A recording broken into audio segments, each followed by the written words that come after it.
Okay, it's the Viper 5567 here with some more Raw thoughts. Um, I must say this Raw was a very decent. I must say some good stuff on this show. Some bad stuff, but mainly good. It's getting better now as they build up to WrestleMania, SummerSlam, and obviously some matches now have been added to the card now. So I'm really actually looking forward to this year's SummerSlam.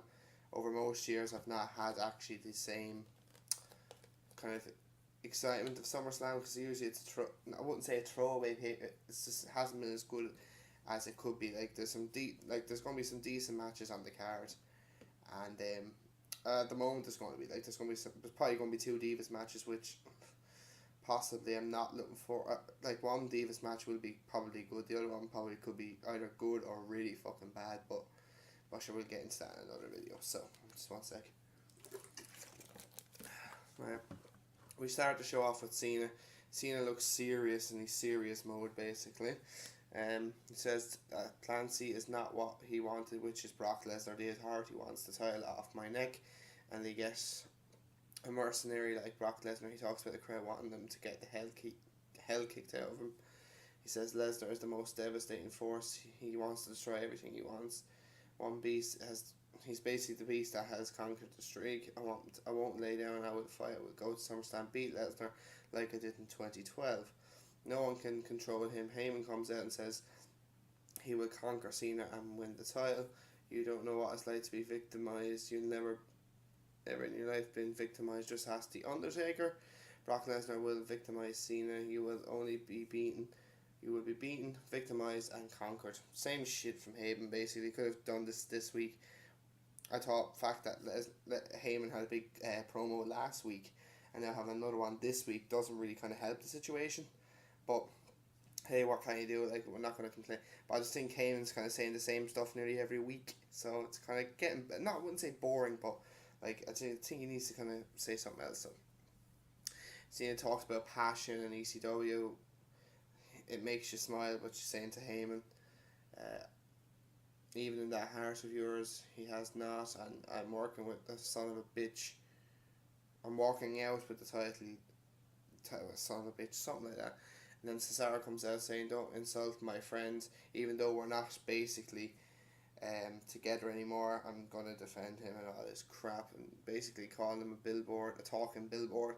You can't wrestle, so basically that leads to a match. So John Cena defeats Cesaro in a decent match. I wouldn't say it was great. It wasn't like their one in February, which was pretty damn fucking awesome. Beautiful DDT from Cesaro gets two. Cesaro then with a suplex from the second rope, which was lovely. That also gets two. Flying uppercut, and then a Super AA gets the win. It was a good match. It was definitely good, but I think we all knew Cesaro wasn't going to win. John Cena sure obviously has to win because he's Super Cena. So, and obviously with that Super AA and all that. So some good stuff in the match, but at the end of the day, you just never knew Cesaro.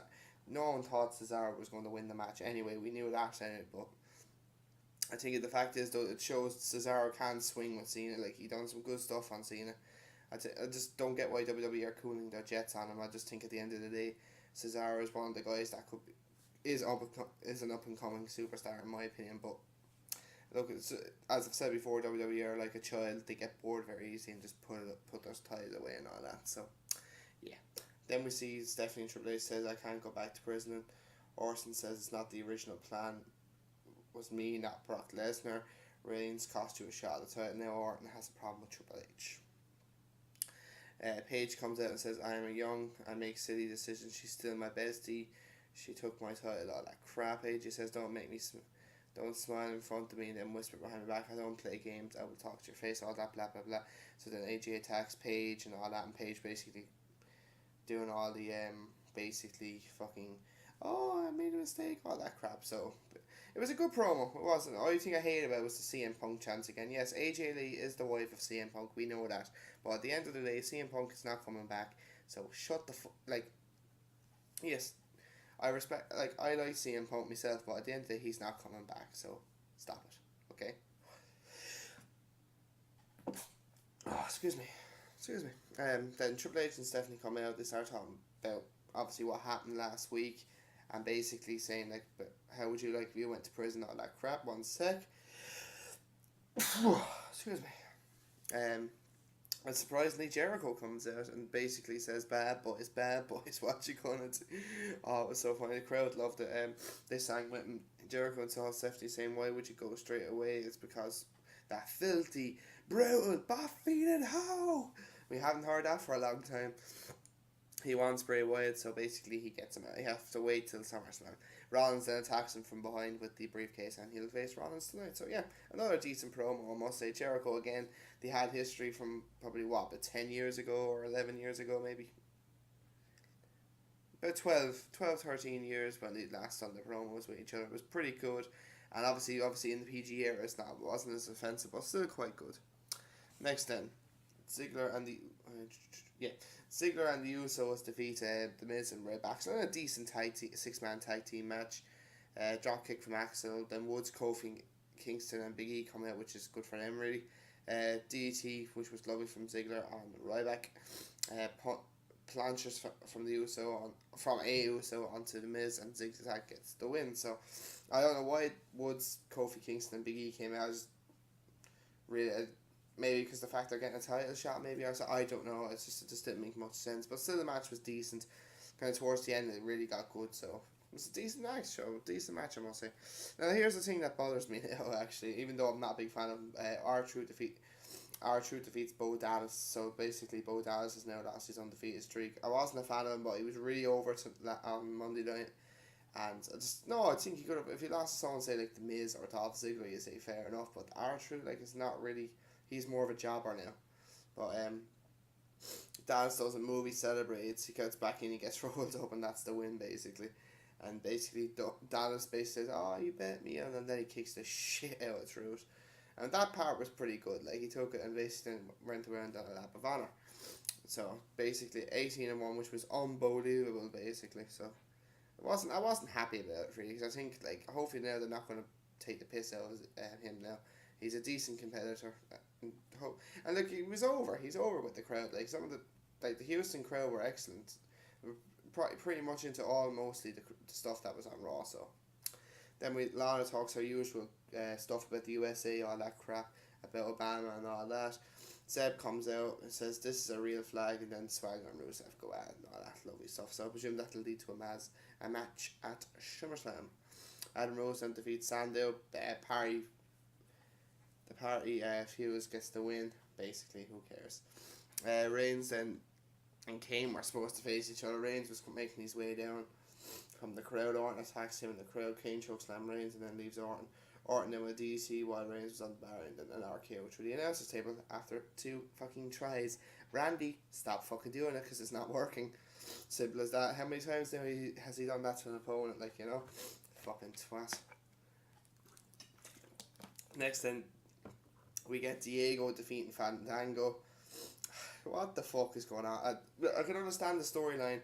Summer Rae Layla want revenge, obviously, on Fandango from what he has done to them. But, like, come on, losing to fucking Diego of Last Matadors.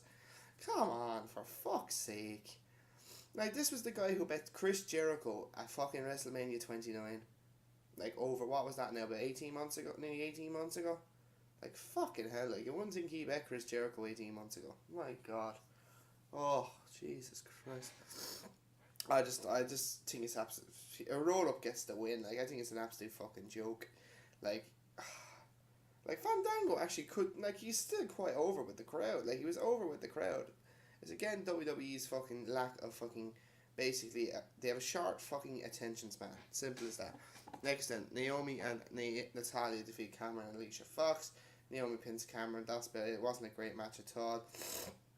Oh, excuse me. And I do not give a flying fuck about those type of deals. Thank you. Next then.